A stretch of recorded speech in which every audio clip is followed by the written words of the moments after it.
Hello everyone, welcome to my YouTube channel math with Reena ma'am. कैसे हैं आप सब? होप सब बढ़िया होंगे और अपनी दिल्ली पुलिस की तैयारी अच्छे से कर रहे होंगे। आज की वीडियो में हम बात करेंगे कि दिल्ली पुलिस कांस्टेबल में मेल की पोस्टिंग कैसी होती है, क्या उनको काम करना होता है, कैसा उनका जो ड्यूटी रूटीन होता है वो क्या होता है, कितने आवर्स की उनको ड्यूटी करनी होती है, कैसे उनको पोस्टिंग मिलती है, किस तरीके से उनकी नौकरी रहती है, इस सब के बारे में हम बात करेंगे। फीमेल्स के बारे में हमने पहले वीडियो में बात कर ली। अगर आपने वो वीडियो नहीं देखा है तो आप उसका लिंक भी मैं डिस्क्रिप्शन में प्लस कमेंट में डाल दूंगी, आप वहां से देख सकते हो। आज की वीडियो सिर्फ मेल कैंडिडेट्स के लिए है, जो दिल्ली पुलिस के मेल एस्पिरेंट्स हैं सिर्फ उनके लिए है। तो ये वीडियो देख सकते हैं। चलिए शुरू करते हैं हमारी आज की वीडियो। जो मेल कैंडिडेट्स हैं उनको जो शुरू की पोस्टिंग होती है, जो जैसे फीमेल कैंडिडेट्स को हमारी पहली पोस्टिंग अपनी मर्जी से नहीं मिलती, पीएचक्यू के थ्रू आती है, तो सेम वैसे ही जो मेल कैंडिडेट्स होते हैं उनकी भी पहली पोस्टिंग पीएचक्यू के थ्रू ही आती है।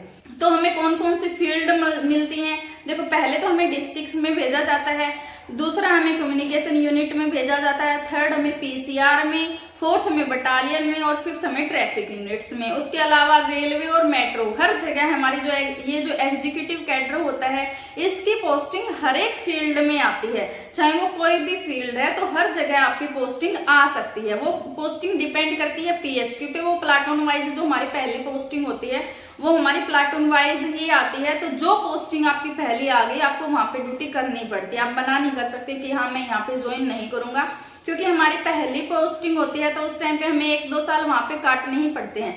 चाहे वो आपके किसी भी यूनिट में आए, चाहे डिस्ट्रिक्ट में आए, बटालियन में आए, पीसीआर में आए, ट्रैफिक यूनिट में आए, रेलवे मेट्रो कहीं पे भी आए, तो आपको पहली पोस्टिंग तो वहां पे काटनी ही पड़ेगी। जो ड्यूटी आवर्स होते हैं वो 8 घंटे के फिक्स होते हैं, लेकिन कभी कभी आपकी 12 घंटे की भी ड्यूटी लगती है। जो मेल कैंडिडेट्स हैं अगर आपकी 12 घंटे की ड्यूटी लगती है आपको 24 घंटे का रेस्ट मिलेगा, और अगर आपकी 8 घंटे की ड्यूटी लगती है तो आपको 16 घंटे का रेस्ट मिलेगा, प्लस आपको एक दिन का वीकली रेस्ट भी मिलता है। चाहे वो किसी में भी लगती है, जैसे आपकी मान लो पीसीआर वैन में आपकी ड्यूटी लगी तो वहां पे 12-12 घंटे की भी शिफ्टिंग होती है, कई भी पीसीआर वैन में 8-8 घंटे की भी शिफ्टिंग होती है। तो जो 112 नंबर की और जो 100 नंबर की कॉल होती है तो आपको वहां पे जाना होता है। ऐसे इस तरीके से आपकी जो रूटीन है वो रहता है 8 घंटे का। उस 8 घंटे के टाइम में मान लो आप पीसीआर वैन में हो, एक कमेंट्स आ रहे थे कि मैम क्या दिल्ली पुलिस की नौकरी करते टाइम हमें पढ़ने का टाइम मिलता है क्या? तो मैं ये चीज भी आपको बताऊंगी कौन कौन सी पोस्टिंग में आपको पढ़ने का टाइम मिलता है। ठीक है, पहला अगर आपको मान लो पीसीआर में ड्यूटी लग गई तो पीसीआर में क्या है, आपको वैन में ड्यूटी लगती है। तो वहां पे जैसे कोई कॉल नहीं आई, आप वैन में बैठे हो तो पूरा दिन वैन में बैठ के क्या करते हो, वहां पे पढ़ाई कर सकते हो आराम से, है ना। जब कोई कॉल आती है उसी टाइम पे आपको वहां पे जाना होता है। तो कई बार तो आपको पूरे 8 घंटे बिल्कुल पढ़ने के ही मिल जाते हैं। कोई भी कॉल नहीं आती है तो आपको पूरा टाइम पढ़ने का मिलेगा, तो आप वहां पे पढ़ सकते हो। सेकंड, मान लो अगर किसी दिन कॉल ज्यादा आ गई तो हो सकता है नहीं भी पढ़ने का टाइम मिले। तो इस तरीके से आप अपना मैनेज कर सकते हो कि आपको अगर पीसीआर वैन में ड्यूटी लगी है तो आपका पढ़ाई का प्रॉपर टाइम मिल जाता है। मान लो 8 घंटे की ड्यूटी में 3 से 4 घंटे भी अगर आपको पढ़ने के मिलते हैं तो खूब होते हैं। बाकी 16 घंटे का आपका रेस्ट होता है, आप उसमें भी 8 घंटे की पढ़ाई कर सकते हो। तो आपको पढ़ाई का कोई इश्यू नहीं है। अगर आप आगे की तैयारी करना चाहें तो आपको प्रॉपर टाइम मिलता है। प्लस अगर आपकी बटालियन में ड्यूटी लगती है तो बटालियन में भी हम रिजर्व में रहते हैं। जैसे रिजर्व में आप मान लो सीपी रिजर्व हो गए, ज्वाइंट सीपी रिजर्व है, स्पेशल सीपी रिजर्व है, प्रधानमंत्री की, राष्ट्रपति की, इन सब में रिजर्व ड्यूटियां लगती हैं हमारी बटालियन से। ठीक है, वहां पे क्या होता है, हमारे अरेंजमेंट्स आते हैं। वैसे कोई भी नौकरी नहीं होती वहां पे, जैसे आपको ना तो थाने की नौकरी होती है या ना ही पीसीआर वैन वाली ऐसी नौकरी नहीं होती। जो बटालियन की नौकरी होती है ना उसमें सिर्फ आपको रिजर्व रखा जाता है। अगर कोई अरेंजमेंट आता है, अरेंजमेंट जैसे मान लो किसी की रैली है, मान लो कोई वीवीआईपी मूवमेंट है, या फिर कुछ बाहर से कोई मान लो रैली हो रही है ना, कोई किसान आंदोलन था जैसे वहां पे अरेंजमेंट लगते थे, कुछ अदर एक्टिविटी होती है नॉर्मल रूटीन लाइफ से हटके तो हमारे अरेंजमेंट लगते हैं, तो वहां पे आपकी ड्यूटी लगती है। तो जब आप रिजर्व में हो तो वहां पे भी आपको पढ़ने का टाइम मिलता है। जब आपकी ड्यूटी लगेगी तो आपको जाना पड़ता है। ठीक है, सेकंड ड्यूटी हमारी बटालियन की हो गई। थर्ड, अगर आपकी ट्रैफिक यूनिट में ड्यूटी लगती है तो वहां पे आपको पढ़ने का टाइम नहीं मिलेगा। क्योंकि ट्रैफिक यूनिट में आपको रोड पे खड़ा रहना पड़ता है, वहाँ पे आपकी ड्यूटी लगती है, तो वहाँ पे 8 घंटे की ड्यूटी होती है आपकी, तो वहाँ पे आपको पढ़ने का टाइम नहीं मिलेगा। वहाँ पे आपको एक प्रॉपर नौकरी करनी पड़ेगी, प्रॉपर ड्यूटी करनी पड़ेगी।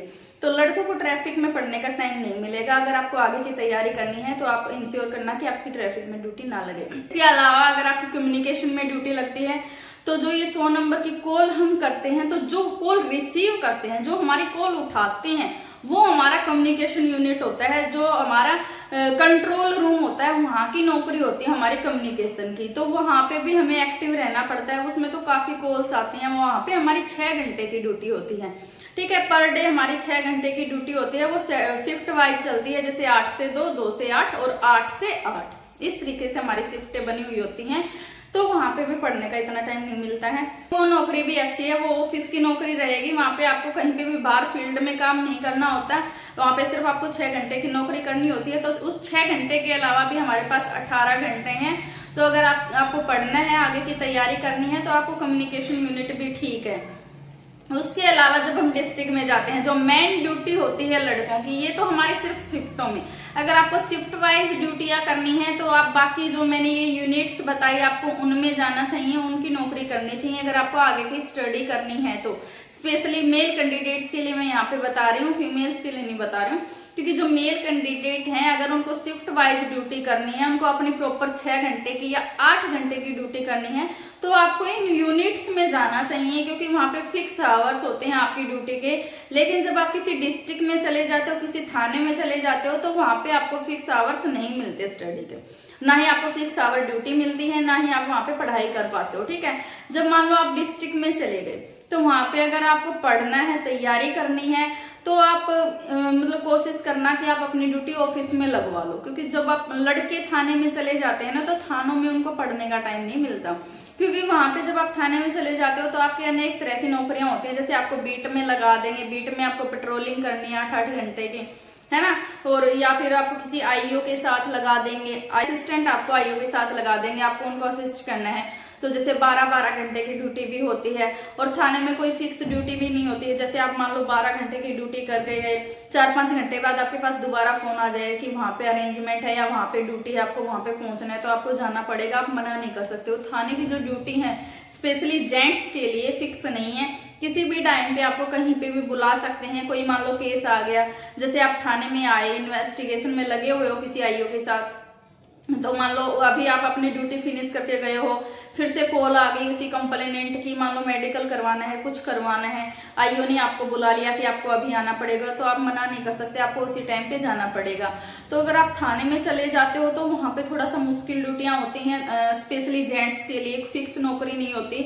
आपको आप 12 घंटे की ड्यूटी करके जाते हो, फिर भी आपको दोबारा आना ही पड़ेगा अगर आपको बुला लिया आईओ ने तो, ठीक है। तो इस तरीके की ड्यूटियां होती हैं। अगर आपको शिफ्ट वाइज ड्यूटी करनी है तो आप जैसे ये जो मैंने यूनिट्स बताई, डिस्ट्रिक्ट के अलावा जो मैंने यूनिट्स बताई, आप वहाँ की नौकरी कर सकते हो, वहाँ पे अच्छा होता है। और माहौल की तो आप लोगों को टेंशन नहीं होती, माहौल का तो ठीक है, आप लोग अपने अकॉर्डिंग ढाल लेते हो। थोड़ा सा फीमेल्स का होता है कि हाँ वो सोचते हैं कि अच्छा माहौल मिले हमें, जेंट्स का तो क्या है, वो तो अपने अकॉर्डिंग अपना माहौल बना लेते हैं, ठीक है। तो माहौल की दिक्कत नहीं है। आप लोगों का जो स्टैंडर्ड होता है, जो specially Delhi police constable males हैं, तो दिल्ली पुलिस में जो स्टैंडर्ड है दिल्ली पुलिस का वो बहुत अच्छा है। तो मेल्स की ये नौकरियां रहती हैं जो मैंने आपको बताई। थाने में भी आप लोगों की यही लगती है, आपकी संतरी ड्यूटी लगती है। हाँ, अगर आपको फिक्स नौकरी करनी है तो आप संतरी ड्यूटी कर सकते हो। संतरी ड्यूटी आपकी 8 घंटे की रहती है, वो फिक्स होती है, 7 से 3, 3 से 11 और 11 से 7। आपको अगर शिफ्ट वाइज ड्यूटी करनी है तो आप ये ड्यूटी कर सकते हो संतरी वाली। उसके अलावा कोई भी ड्यूटी फिक्स नहीं है थाने में, सिर्फ ये संतरी वाली ड्यूटी है जो आपको 8 घंटे की, लेकिन ये भी लंबी पड़ जाती है, 8 घंटे की ड्यूटी होती है। तो 8 घंटे की ड्यूटी हमें बिल्कुल एकदम एक्टिव होकर रहना पड़ता है, क्योंकि हमारी असले के साथ ड्यूटी लगती है, और या फिर लॉकअप के आगे लगती है, या मेन गेट पे ड्यूटी लगती है, तो वो भी हार्ड ड्यूटी होती है, कोई ईजी ड्यूटी नहीं होती। तो अगर आपको स्टडी करनी है तो आप कोशिश करना कि आपकी डिस्ट्रिक्ट में क्या बोलते हैं पहली पोस्टिंग, अगर मान लो पहली पोस्टिंग आपकी डिस्ट्रिक्ट में आ भी जाती है तो 1-1.5 साल बाद आपको चॉइस मिलती है कि आप चेंज करवा सकते हो, आप अपने एप्लीकेशन मूव कर सकते हो, तो आपका दूसरी जगह का ट्रांसफर हो सकता है। तो अगर आपको आगे पढ़ाई करनी है तो आप इस तरीके से कोशिश करना कि बटालियन में या फिर जो अदर यूनिट्स हैं दिल्ली पुलिस की, आप वहां पे नौकरी करें। तो आज की वीडियो को हम यहीं एंड करते हैं। अगर आपको वीडियो पसंद आई तो वीडियो को लाइक करें, चैनल पे नए हैं तो चैनल को सब्सक्राइब जरूर करें, साथ ही साथ बेल आइकन भी दबा लें, जिससे आपको आने वाली वीडियोस की latest update time to time मिलती रहे। Thanks for watching.